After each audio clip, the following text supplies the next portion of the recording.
Exxon Mobil CEO Rex Tillerson has been nominated as the next Secretary of State for the United States.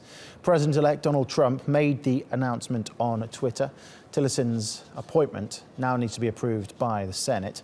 Senators from both parties have raised concerns about his lack of experience and close ties to Russian President Vladimir Putin.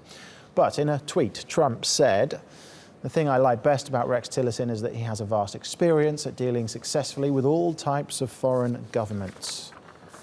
Well, for more on this, Harry Horton joins us now from Washington, D.C. Harry, looking at Rex Tillerson's CV and past then, do we get an idea as to what type of Secretary of State he'll be?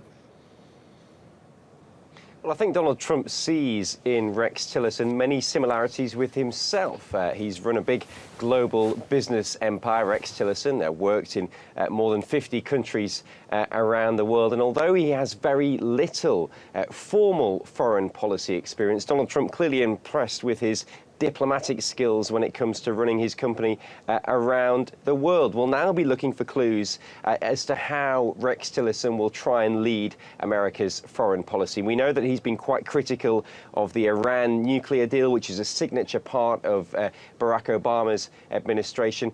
But what will, I think, attract most scrutiny and most question marks about Rex Tillerson is his close ties with Vladimir Putin and Russia.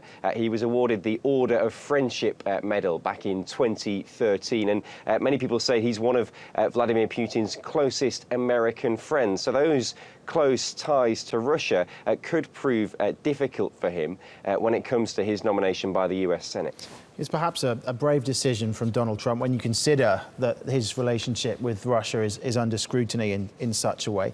Is this likely to be passed by the Senate?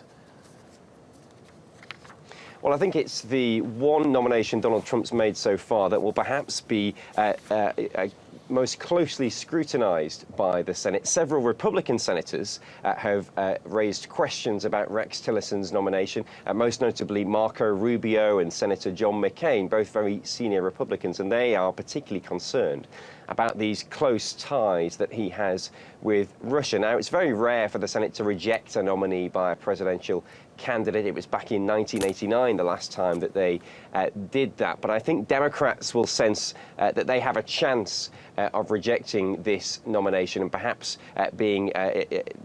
somehow being able to block it. I think over the next 24 hours, 48 hours or so, Donald Trump and his campaign team will go on some sort of charm offensive to try and calm any concerns that those Republicans might have over Rex Tillerson, and we'll find out over the next few months whether or not they've done enough to convince Republicans that Rex Tillerson is the right man to be the next Secretary of State. Okay, Harry, thank you.